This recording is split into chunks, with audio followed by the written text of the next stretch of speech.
বল আম পাতা জোড়া জোড়া। প্রেম করব থোড়া থোড়া। এই তুই বলতো শীতকাল কাকে বলে? স্যার, যে কালে বিড়ি না খেলে মুখ থেকে ধোঁয়া বের হয় তাকে শীতকাল বলে। এই চুপ। এই তুই বলতো যে খেলে তাকে কি বলে?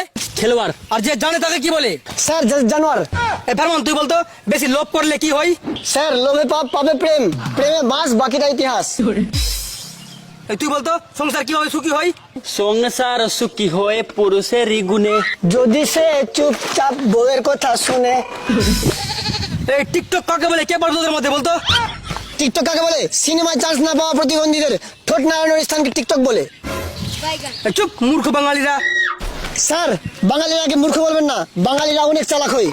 আচ্ছা তাহলে বলতো বাঙালিরা কি ভালো পারে? স্যার, বাঙালিরা বাঁশ দিতে ভালো পারে। এই কি বললি? হ্যাঁ স্যার, তাই তো বাঙালিরা বরফের পেছনে বাঁশের কাঠি ঢুকিয়ে তার নাম দিয়ে দেয় আইসক্রিম। তোরা জানিস বিদ্যাসাগর রাস্তা ঘুরে ঘুরে পড়াশোনা করতো? স্যার, বিদ্যাসাগর তো আমিও হতে পারতাম, কিন্তু রাস্তায় রাস্তায় তো গাড়ি চলে, যদি চাপে পড়ে মরে যাই। তোরা মানুষ হলি না। আচ্ছা বলতো স্টুডেন্ট কয় প্রকার? স্যার, স্টুডেন্ট হলো 3 প্রকার। প্রথম, টপার, যারা সারা বছর পড়বে। আর 2 নাম্বার? 2 নম্বর হলো ব্রিলিয়ান্ট, যারা পরীক্ষার 2 দিন আগে শুধু পড়বে। আর 3 নাম্বার? 3 নম্বর হলো লেজেন্ড, যারা শুধু হেডলাইন খুঁজবে, যারা বলবে ভাই তুই শুধু হেডলাইন বল, বাকিটা আমি দেখে দিচ্ছি। তুমি খেয়ে নাও, আমারও পেট ভরে যাবে বাবু। এই তুই কার সাথে কথা বলছিস? মামালের সাথে। কি বললি? সরি স্যার, বউয়ের সাথে। বউয়ের সাথে? আচ্ছা বলতো স্ত্রী কাকে বলে? স্ত্রী কাকে বলে?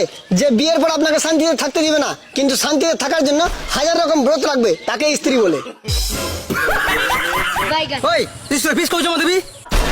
तुम्हारा है क्या टीचर, तुम हो भिखारी,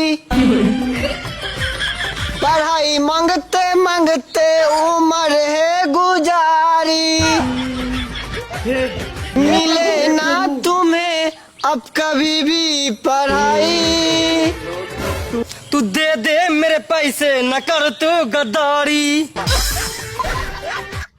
তোদের মধ্যে কেউ একটা ছোড়া বলতো? স্যার, আমি বলবো আতা গাছে তোতা পাখি, ডালিম গাছে মৌ, এত মিস কল করি তবু কল করে না বউ। এই লাস্টে বসে আছিস, তুই বলতো কোন পাখি উড়তে পারে না? স্যার, আমি বলবো মোরা পাখি। ওই তুই একটা গরু নিয়ে কিছু বলতো? স্যার, আমি বলবো গরম রে গরম তুই অপরাধী রে, আমার স্বপ্নে গোড়া বর্ষাকালটা দে ফিরাইয়া দে। বাহাদুর গুলো কেউ পড়াশোনা করে না, কার কার রচনা মুখস্থ আছে বলতো? স্যার, তুই পারবি আফ্রিকার রচনা বলতো? স্যার, আফ্রিকা মহাদেশ হলো ভারতের মধ্যে দ্বিতীয় বৃহত্তম মহাদেশ। এই মহাদেশ জুড়ে অনেক অনেক জায়গায় বড় বড় জঙ্গল আছে। এই জঙ্গলে নানা প্রজাতির পশু পাখিও আছে। এই পশু পাখির মধ্যে বড় বড় হাতিও আছে।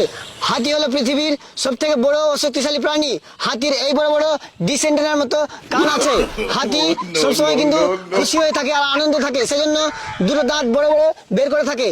তো স্যার, কেমন লাগলো আফ্রিকার রচনা? বাহাদুর তুই সুরতকাল রচনা বলতো? শরৎকাল আমাদের দেশের 6টা ঋতুর মধ্যে একটা ঋতু হলো শরৎকাল। এই শরৎকালে একটা অন্যতম উৎসব হলো দুর্গাপূজা। এই দুর্গার 2টো ছেলে, কার্তিক ও গণেশ। গণেশের কিন্তু মানুষের মাথা নাই, ওর মাথা আছে হাতির। হাতি কিন্তু অনেক বড় শক্তিশালী একটি প্রাণী। হাতির ডিসেন্ডারের মতো 2টো কান থাকে, আর হাতির সবসময় খুব আনন্দ থাকে, সেই জন্য হাতির এই বড় বড় 2টা দাঁত সামনে থাকে। থাম, তুই এবার তাজমহলের রচনা বলতো?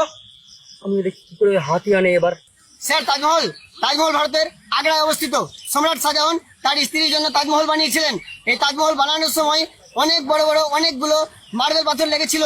আর যখন এই মার্বেল পাথরগুলো লেগেছিল তখন যানবাহনের জন্য কোনো গাড়ি ছিল না, সেজন্য হাতিকে ব্যবহার করা হয়েছিল। অনেকগুলো হাতি ব্যবহার করা হয়েছিল। আর এই হাতি হলো অনেক শক্তিশালী প্রাণী।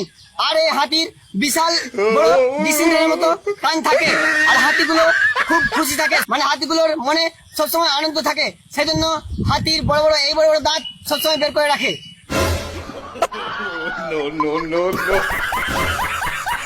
বল আম পাতা জোড়া জোড়া।